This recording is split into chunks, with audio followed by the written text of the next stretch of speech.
L'homme révolté, Albert Camus. Introduction. Il y a des crimes de passion et des crimes de logique. Le code pénal les distingue assez commodément par la préméditation.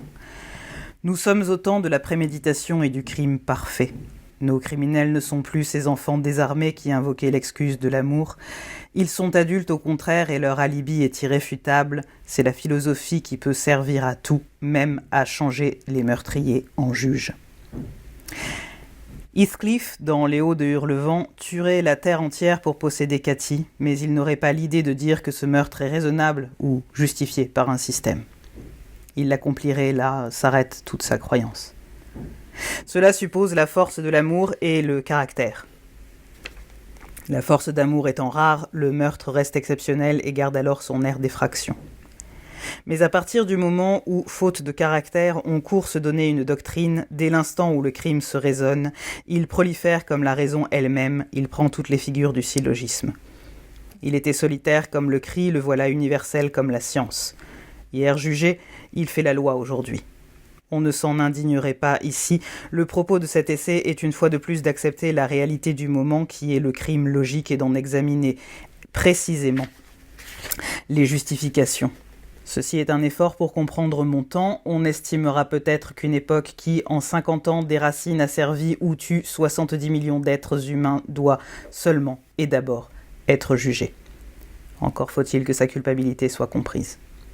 Au temps naïf où le tyran rasait des villes pour sa plus grande gloire, où l'esclave enchaîné au char du vainqueur défilait dans les villes en fête, où l'ennemi était jeté aux bêtes devant le peuple assemblé, devant des crimes si candides, la conscience pouvait être ferme et le jugement clair. Mais les camps d'esclaves sous la bannière de la liberté, les massacres justifiés par l'amour de l'homme ou le goût de la surhumanité, désemparant en un sens le jugement. Le jour où le crime se pare des dépouilles de l'innocence par un curieux renversement qui est propre à notre temps, c'est l'innocence qui est sommée de fournir ses justifications. L'ambition de cet essai serait d'accepter et d'examiner cet étrange défi. Il s'agit de savoir si l'innocence, à partir du moment où elle agit, ne peut s'empêcher de tuer. Nous ne pouvons agir que dans le moment qui est le nôtre parmi les hommes qui nous entourent. Nous ne saurons rien tant que nous ne saurons pas si nous avons le droit de tuer cet autre devant nous ou de consentir qu'il soit tué. Puisque toute action aujourd'hui débouche sur le meurtre, direct ou indirect, nous ne pouvons pas agir avant de savoir si et pourquoi nous devons donner la mort. L'important n'est donc pas encore de remonter à la racine des choses, mais, le monde étant ce qu'il est, de savoir comment s'y conduire. Au temps de la négociation, il pouvait être utile de s'interroger sur le problème du suicide. Au temps des idéologies, il faut se mettre en règle avec le meurtre. Si le meurtre a ses raisons, notre époque et nous-mêmes sommes dans la conséquence. S'il ne les a pas, nous sommes dans la folie, et il n'y a pas d'autre issue que de trouver une conséquence ou de se détourner.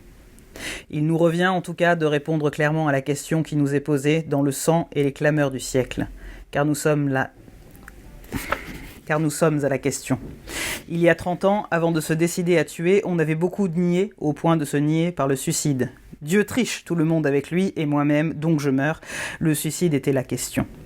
L'idéologie aujourd'hui ne nie plus que les autres, seuls tricheurs. C'est alors qu'on tue. À chaque aube, des assassins chamarrés se glissent dans une cellule, le meurtre est la question. Les deux raisonnements se tiennent, ils nous tiennent plutôt, et de façon si serrée que nous ne pouvons plus choisir nos problèmes. Ils nous choisissent l'un après l'autre, acceptons d'être choisis. Cet essai se propose de poursuivre devant le meurtre et la révolte une réflexion commencée autour du suicide et de la notion d'absurde. Mais cette réflexion pour le moment ne nous fournit qu'une seule notion, celle de l'absurde. À son tour, celle-ci ne nous apporte rien qu'une contradiction en ce qui concerne le meurtre. Le sentiment de l'absurde, quand on prétend d'abord en tirer une règle d'action, rend le meurtre au moins indifférent et par conséquent possible. Si l'on ne croit à rien, si rien n'a de sens et si nous ne pouvons affirmer aucune valeur, tout est possible et rien n'a d'importance. Point de pour ni de contre, l'assassin n'a ni tort ni raison. On peut tisonner les crématoires comme on peut aussi se dévouer à soigner les lépreux. Malice et vertu sont hasard ou caprice. On décidera alors de ne pas agir, ce qui revient au moins à accepter le meurtre d'autrui, sauf à déplorer harmonieusement l'imperfection des hommes. On imaginera encore de remplacer l'action par le dilettantisme tragique, et dans ce cas, la vie humaine n'est qu'un jeu.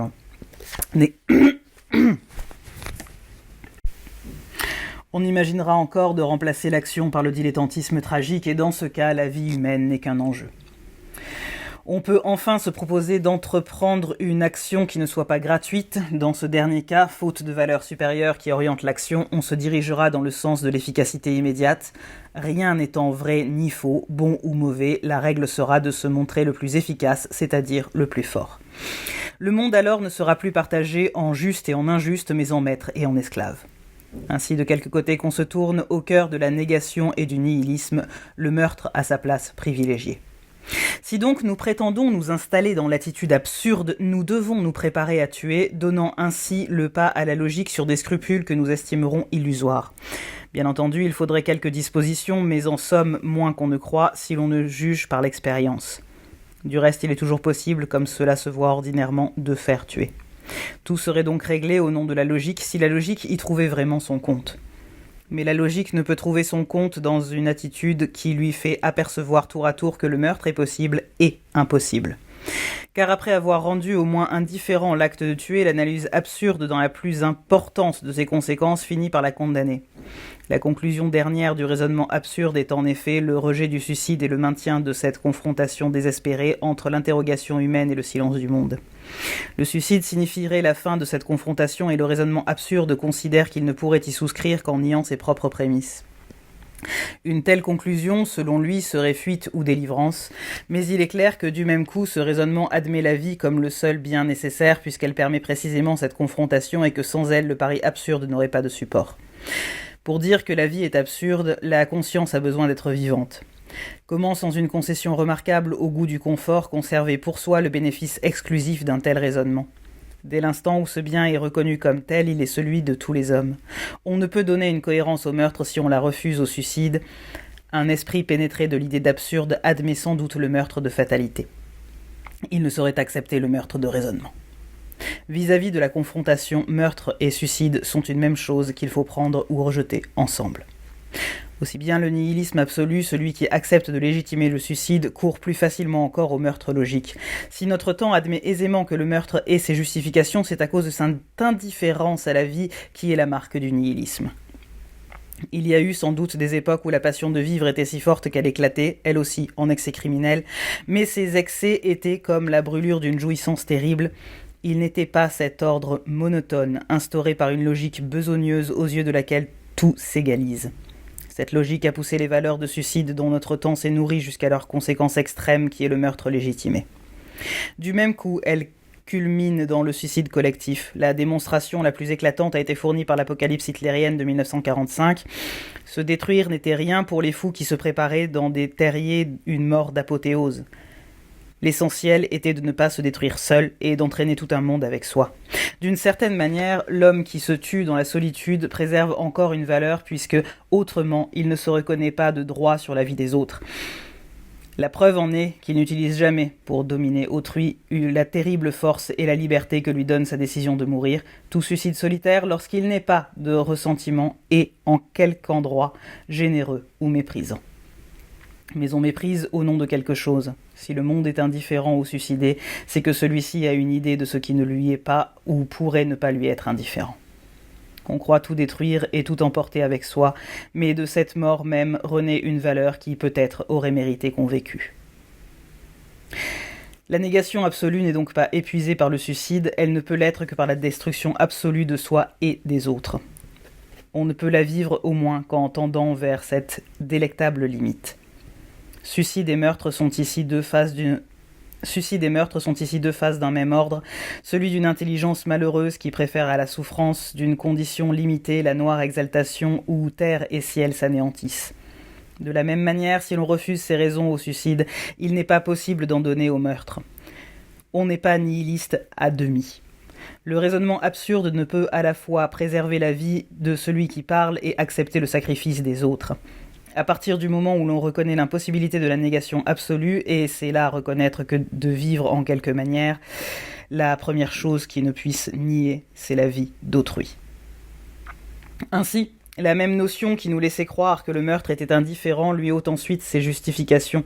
Nous retournons dans la condition illégitime dont nous avons essayé de sortir.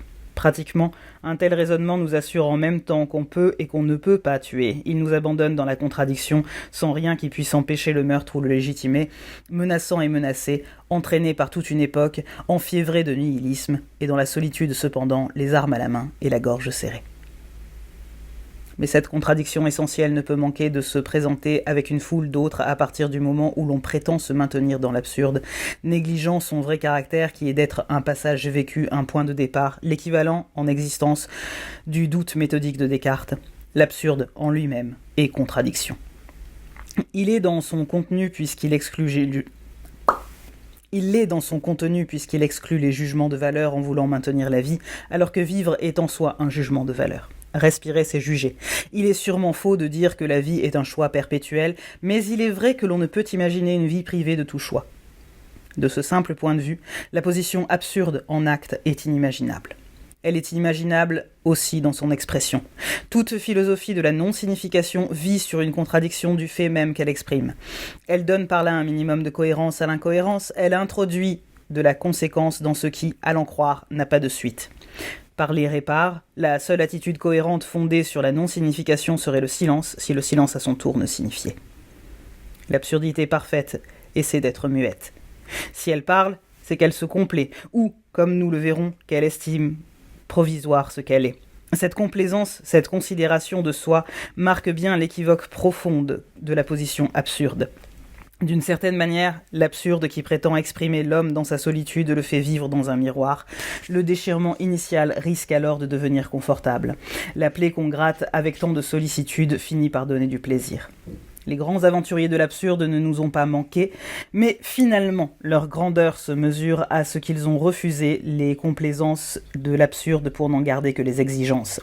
Ils détruisent pour le plus, non pour le moins. Ceux-là sont mes ennemis, dit Nietzsche, qui veulent renverser et non pas se créer eux-mêmes. Lui renverse, mais pour tenter de créer, et il exalte la probité, fustigeant les jouisseurs au groin de porc. Pour fuir la complaisance, le raisonnement absurde trouve alors le renoncement. Il refuse la dispersion et débouche dans un dénuement arbitraire, un parti pris de silence, l'étrange ascèse de la révolte. Rimbaud qui chante le joli crime piolant dans la boue de la rue, court à Harare pour se plaindre seulement d'y vivre sans famille. La vie était pour lui une farce à mener par tous. Mais à l'heure de la mort, le voilà qui crie vers sa sœur « J'irai sous la terre et toi tu marcheras dans le soleil ». L'absurde considéré comme règle de vie est donc contradictoire. Quoi d'étonnant à ce qu'ils ne nous fournissent pas les valeurs qui décideraient pour nous de la légitimité du meurtre. Il n'est pas possible d'ailleurs de fonder une attitude sur une émotion privilégiée. Le sentiment de l'absurde est un sentiment parmi d'autres. Qu'il ait donné sa couleur à tant de pensées et d'actions entre les deux guerres prouve seulement sa puissance et sa légitimité. Mais l'intensité d'un sentiment n'entraîne pas qu'il soit universel. L'erreur de toute une époque a été d'énoncer ou de supposer énoncer des règles générales d'action à partir d'une émotion désespérée dont le mouvement propre en tant qu'émotion était de se dépasser. Les grandes souffrances comme les grands bonheurs peuvent être au début d'un raisonnement. Ce sont des intercesseurs, mais on ne saurait les retrouver et les maintenir tout au long de ces raisonnements. Si donc il était légitime de tenir compte de la sensibilité absurde, de faire le diagnostic d'un mal tel qu'on le trouve en soi et chez les autres, il est impossible de voir dans cette sensibilité et dans le nihilisme qu'elle suppose rien d'autre qu'un point de départ, une critique vécue, l'équivalent sur le plan de l'existence du doute systématique. Après quoi, il faut briser les yeux fixes du miroir et entrer dans le mouvement irrésistible par lequel l'absurde se dépasse lui-même. Le miroir brisé, il ne reste rien qui puisse nous servir pour répondre aux questions du siècle. L'absurde, comme le doute méthodique, a fait table rase. Il nous laisse dans l'impasse. Mais comme le doute, il peut, en revenant sur lui, orienter une nouvelle recherche. Le raisonnement se poursuit alors de la même façon. Je crie que je ne crois à rien et que tout est absurde, mais je ne puis douter de mon cri et il me faut au moins croire à ma protestation. La première et la seule évidence qui me soit ainsi donnée à l'intérieur de l'expérience absurde est la révolte. Privé de toute science, pressé de tuer ou de consentir qu'on tue, je ne dispose que de cette évidence qui se renforce encore du déchirement où je me trouve. La révolte naît du spectacle de la déraison devant une condition injuste et incompréhensible. Mais son élan aveugle revendique l'ordre au milieu du chaos et l'unité au cœur même de ce qui fut et disparaît. Elle crie, elle exige, elle veut que le scandale cesse et que se fixe enfin ce qui jusqu'ici s'écrivait sans trêve sur la mer. Son souci est de transformer, mais transformer c'est agir, et agir demain sera tuer, alors qu'elle ne sait pas si le meurtre est légitime. Elle engendre justement les actions qu'on lui demande de légitimer. Il faut donc bien que la révolte tire ses raisons d'elle-même, puisqu'elle ne peut les tirer de rien d'autre. Il faut qu'elle consente à s'examiner pour apprendre à se conduire. 2 siècles de révolte métaphysique ou historique s'offrent justement à notre réflexion. Un historien seul pourrait prétendre à exposer en détail les doctrines et les mouvements qui s'y succèdent. Du moins, il doit être possible d'y chercher un fil conducteur. Les pages qui suivent proposent seulement quelques repères historiques et une hypothèse n'est pas la seule possible. Elle est loin d'ailleurs de tout éclairer. Mais elle explique, en partie, la direction et presque entièrement la démesure de notre temps. L'histoire prodigieuse qui est évoquée ici est l'histoire de l'orgueil européen. La révolte, en tout cas, ne pouvait nous fournir ses raisons qu'au terme d'une enquête sur ses attitudes, ses prétentions et ses conquêtes. Dans ses œuvres se trouve peut-être la règle d'action que l'absurde n'a pu nous donner, une indication au moins sur le droit ou le devoir de tuer, l'espoir enfin d'une création. L'homme est la seule créature qui refuse d'être ce qu'elle est. La question est de savoir si ce refus ne peut l'amener qu'à la destruction des autres et de lui-même. Si toute révolte doit s'achever en justification du meurtre universel ou si au contraire, sans prétention à une impossible innocence, elle peut découvrir le principe d'une culpabilité raisonnable.